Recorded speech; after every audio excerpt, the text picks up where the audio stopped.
बिस्मिल्लाहिर्रहमानिर्रहीम, अस्सलाम वालेकुम। मैं फैज़ान रिजवी और आप मेरे यूट्यूब चैनल देख रहे हैं। आज जुमा 5 अप्रैल है और हम बात कर रहे हैं रूस और यूक्रेन जंग की। 772 रोज़ आज मुकम्मल हो जाएंगे और आज फ्रांस के बाद चेक रिपब्लिक की एक इंटेलिजेंस रिपोर्ट सामने आई और चेक रिपब्लिक ने कहा कि एक ही दिन एक ही हादसा होगा और रशिया हमारे हज़ारों लोगों को मारने का एक ख़तरनाक मंसूबा बना चुका है। वो मंसूबा क्या है, ये इंटेलिजेंस रिपोर्ट भी आपके साथ शेयर करूंगा। यूक्रेन के भी हैवी किस्म के हमले रिपोर्ट हुए हैं रशिया के ऊपर, उनकी तफसीलात भी आपको बताने से कबल मैं आपको बता दूं कि रशिया के हाथ एक पक्का सबूत लग चुका है। जो क्रॉकस सिटी हॉल हमला था, इसके पीछे यूक्रेन का हाथ था। ये बातें तो की जा रही थी, इस हमले के फ़ौरन बाद ही ये बातें अमेरिका, बरतानिया, नेटो ममालिक की जानिब से ये कहा जाने लगा कि यूक्रेन नहीं बल्कि ISKP इस हमले के पीछे था और हमें इस बारे में मालूम भी था और हमने रशिया को बताया भी था। लेकिन रशिया का पहले दिन से शक यूक्रेन और यूक्रेन के इत्तेहादियों की जानिब जा रहा था, लेकिन रशिया के पास कोई पक्का सबूत नहीं था सिवाय इसके कि रशिया ने इन दहशतगर्दों को, जो चेचन फोर्सेस हैं, उन्होंने इन दहशतगर्दों को पकड़ा था कुर्स्क रीजन से। तो उससे रशिया का शक जा रहा था कि इनके ताने बाने यूक्रेन से कहीं जाकर मिलते हैं, लेकिन कोई पक्का सबूत रशिया के पास नहीं था। आज रशिया ने रिपोर्ट किया है कि रशिया के हाथ पक्का सबूत लग चुका है। इन दहशतगर्दों में से एक दहशतगर्द के मोबाइल फ़ोन के अंदर जब उसका फ्रांजिक किया गया, उसकी रिपोर्ट जब सामने आई और उसको देखा गया, तो उसके मोबाइल फ़ोन के अंदर यूक्रेन का झंडा थामे ये दहशतगर्द जो है एक टूटी हुई इमारत के सामने खड़ा है और इसके मोबाइल के अंदर इस तरह के बहुत सारी तस्वीर भी हैं और इस तरह के बहुत सारे मैसेजेस भी हैं जो ये साफ बताते हैं कि एक दहशतगर्द का ताल्लुक प्रो यूक्रेनियन ग्रुप से था। अब रशिया की जानिब से ये रिपोर्ट जारी कर दी गई है और पहले जो सबूत मिले, जैसे इनके ट्रांजैक्शंस की जो डिटेल्स हैं इन दहशतगर्दों की, उनके ताने बाने भी यूक्रेन और यूक्रेन के इत्तेहादियों से मिलते हैं। फिर जो इसके बाद जो हमले प्लान हो रहे थे रशिया के अंदर, जिनको नाकाम बना दिया रशिया के सिक्योरिटी इदारों ने, उनके हवाले से जो सबूत मिले वो भी मैंने आपके साथ एक सेपरेट वीडियो के अंदर शेयर किए थे कि ये दहशतगर्द हमले जिन्हें नाकाम बनाया रशिया ने, रशिया के सिक्योरिटी इदारों ने, इनके पीछे भी क्लियर एविडेंस रशिया के पास हैं कि इनके पीछे भी यूक्रेन और यूक्रेन के इत्तेहादियों का हाथ है। क्लियर एविडेंस रशिया के पास आ चुके हैं। अब रशिया किस अंदाज में रिटेलिएट करेगा, उस हवाले से बहुत सारी इंटेलिजेंस रिपोर्ट्स भी सामने आ रही हैं। अब रशिया तो जब रिटेलिएट करेगा तब करेगा, बहुत जल्द करना चाहिए रशिया को रिटेलिएट, क्योंकि आए दिन बहुत बड़े बड़े हमले यूक्रेन की जानिब से रिपोर्ट हो रहे हैं तकरीबकारियों से हटकर। ये जो मैं आपको वीडियो दिखा रहा हूँ, ये गुज़िश्ता 24 घंटों के दौरान यूक्रेन ने कुछ रिपोर्ट्स के मुताबिक 50 से ज़्यादा ड्रोन हमले किए रोस्टोव ऑन डॉन, जो रीजन है रशिया का। इसके हवाले से मैं आपको बता दूं कि इम्पॉर्टेंट क्यों है। ये वही रीजन है रोस्टोव ऑन डॉन जहां पर जो रशिया के स्पेशल मिलिट्री ऑपरेशन है, इसका हेडक्वार्टर्स यहां पर बना रखा है रशिया ने। तो इसको टारगेट किया। 40 से ज़्यादा ड्रोन्स जो हैं वो सिर्फ एक रीजन रोस्टोव ऑन डॉन पर जाकर गिरे। बाकी कुर्स्क रीजन और दीगर जो बॉर्डरिंग रीजन्स हैं उनको भी यूक्रेन ने टारगेट किया। 10 के करीब जो ड्रोन्स हैं वो बाकी रीजन्स में जाकर गिरे। बहरहाल यहाँ पर बहुत ज़्यादा नुकसान रिपोर्ट हुआ। हालांकि रशिया के डिफेंस मिनिस्ट्री के तर्जमान ने कहा कि हमने तकरीबन 53 ड्रोन्स को मार गिराया ओवरऑल।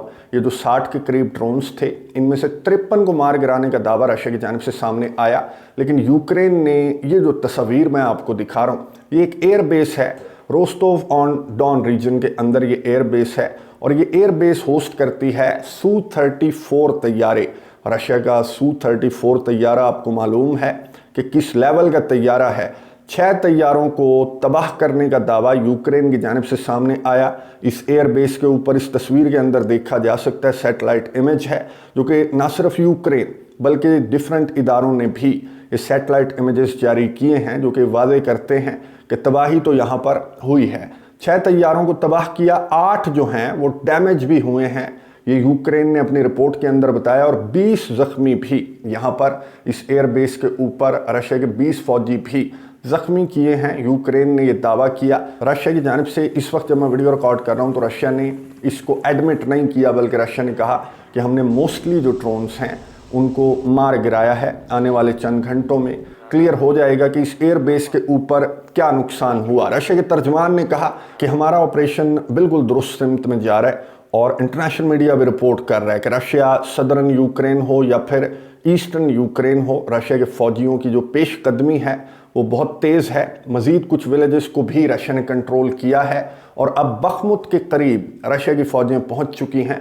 बहुत की टाउन की यहाँ पर लड़ाई जो है वो यूक्रेन के साथ रिपोर्ट हो रही है। यूक्रेन डिनाई कर रहा है। यूक्रेन ने बहरहाल ये एडमिट किया कि गुज़िश्ता 24 घंटों के दौरान रशिया ने ज़ैपोरिज़िया के रीजन को टारगेट किया है। 2 हलाकतें और 6 ज़ख्मी यहाँ पर ज़ैपोरिज़िया के रीजन के अंदर रिपोर्ट हुए हैं, लेकिन नॉट इनफ। जिस तरह के एविडेंस रशिया को मिल रहे हैं और जिस तरह के हमले उन एविडेंस के मिलने के बाद भी यूक्रेन की जानिब से जिस तरह के हमले रिपोर्ट हो रहे हैं, तो रशिया की जानिब से ये जो ऑपरेशन की चाल ढाल है मेरे ख्याल में ये इनफ नहीं है। जिस तरह के ऐलानात नेटो ममालिक की जानिब से सामने आ रहे हैं, फिनलैंड के जो सदर हैं, नए सदर हैं फिनलैंड के, इन्होंने भी दौरा किया यूक्रेन के दारुल हुकूमत का और यहाँ पर इन्होंने मदद इमदाद का ऐलान किया। जर्मनी की जानिब से, चेक रिपब्लिक की जानिब से, बाल्टिक स्टेट्स की जानिब से जो नेटो का समिट चल रहा है, यहाँ पर मुख्तलिफ ऐलानात भी सामने आए और $100 बिलियन से ज़्यादा एक लॉन्ग टर्म जो असिस्टेंस पैकेज है वो भी यूक्रेन के लिए इन्होंने अनाउंस कर दिया है। सेपरेटली जो एयर डिफेंस सिस्टम है जिसकी डिमांड यूक्रेन की जानिब से बहुत ज़्यादा की गई इस समिट के दौरान, वो एयर डिफेंस सिस्टम आने वाले दिनों में यूक्रेन को प्रोवाइड कर दिया जाएगा। और अमेरिका की जो मदद इमदाद है उसको लेकर भी इजलास बहुत जल्द तलब किया जाएगा, जो यूएस कांग्रेस का इजलास है। लेकिन चांसेस अमेरिका की इमदाद के बहरहाल बहुत कम हैं और यूरोपियन कंट्रीज़ को इस बात को लेकर बहुत ज़्यादा टेंशन है। और यूरोपियन कंट्रीज़ की जानिब से इस नेटो समिट के दौरान भी सेपरेटली यूरोपियन कंट्रीज़ ने भी, नेटो के चीफ स्टोल्टनबर्ग ने भी अमरीकी कांग्रेस को झंझोड़ने की कोशिश की कि आने वाले दिन बहुत डिसाइसिव है। यूक्रेन जंग को लेकर रशिया एक बड़ा हमला भी कर सकता है, जैसा कि फ्रांस की रिपोर्ट सामने आई कि पेरिस ओलंपिक्स को रशिया टारगेट करेगा। जो इसको तो खैर क्रेमलिन के तर्जमान दिमित्री पेस्कोव ने मुस्तरद कर दिया है कि किस तरह की बेवकूफ़ाना बातें फ्रांस की जानिब से की जा रही हैं। अब फ्रांस जो है वो रशिया वाली लाइन लेने की कोशिश कर रहा है। दिमित्री पेस्कोव ने कहा अब फ्रांस के बाद अभी 24 घंटे भी नहीं गुजरे थे कि अब चेक रिपब्लिक की जानिब से जो इंटेलिजेंस रिपोर्ट चेक रिपब्लिक ने शेयर की है, अब ये मुझे नहीं पता कि इन्होंने कैमरे के सामने बैठकर इस तरह की बात किया जाना, ये केओस भी बढ़ सकता है, एक अनरेस्ट भी बढ़ सकता है यूरोप के अंदर। क्योंकि चेक रिपब्लिक के जो ऑफिशियल हैं उन्होंने कहा कि रशिया हमारे रेलवेज़ को, यूरोप के रेलवेज़ को रशिया टारगेट करने की कोशिश कर चुका है और आगे भी रशिया की जानिब से रेलवेज़ को टारगेट करने की कोशिश की जाएगी। जाहिर है इसको इनके मुताबिक इसको जो है वो हैक कर लिया जाएगा इसके सिस्टम को, और एक बड़ा हादसा एक ही दिन यूरोप के अंदर, क्योंकि इनके ऑनलाइन हैं जो रेल्स हैं वो ऑनलाइन हैं, तो इनको हैक भी किया जा सकता है और इनको डी ट्रैक भी किया जा सकता है ताकि एक बहुत बड़ा हादसा भी करवाया जा सके कंप्यूटर के ऊपर बैठकर एक टेक्नोलॉजी इस्तेमाल करते हुए, जिसको नाकाम बनाया। चेक रिपब्लिक ने कहा कि हम एक हमला तो, एक कोशिश तो नाकाम बना चुके हैं, लेकिन पता नहीं कब तक हम रशिया की इस तरह की तखरीबकारियों को नाकाम बनाते रहेंगे। एक मरतबा फिर से जो क्रेमलिन के तर्जमान हैं दिमित्री पेस्कोव, उन्होंने इस इंटेलिजेंस रिपोर्ट को भी मुस्तरद किया और ये कहा कि रशिया इस तरह से तखरीबकारियाँ नहीं करता जिस तरह से यूक्रेन और यूक्रेन के इत्तेहादी करते हैं। और रशिया अगर रिटेलिएट इस तरह से नहीं करेगा तो फिर रशिया किस तरह से रिटेलिएट करेगा। ये जो सबूत मैंने आपको बताए इनफ हैं, जितने सबूत रशिया को मिल चुके हैं और जिस तरह के हमले रशिया के ऊपर इन सबूतों के मिलने के बावजूद भी रिपोर्ट हो रहे हैं, तो रशिया की जानिब से रिटेलिएशन, चाहे फ्रांस की या चेक रिपब्लिक की इंटेलिजेंस रिपोर्ट दुरुस्त ना भी हो, लेकिन रशिया की जानिब से कोई बड़ी रिटेलिएशन, कोई बड़ा हमला बहुत जल्द रिपोर्ट हो सकता है, क्योंकि इसके अलावा कोई ऑप्शन रशिया के पास नहीं है। और ज़्यादा दिन भी रशिया यूक्रेन के इस तरह के बड़े हमलों को या फिर इस तरह की बड़ी तखरीबकारियों को रशिया ज़्यादा दिन बर्दाश्त कर भी नहीं सकता और रशिया के सदर व्लादिमीर पुतिन को और बर्दाश्त करना भी नहीं चाहिए। नज़र रखेंगे, आपको अपडेट्स देता रहूँगा। कमेंट्स बॉक्स में अपनी राय का इजहार ज़रूर कीजिएगा। अगली वीडियो तक के लिए इजाज़त दीजिए। अल्लाह हाफ़िज़।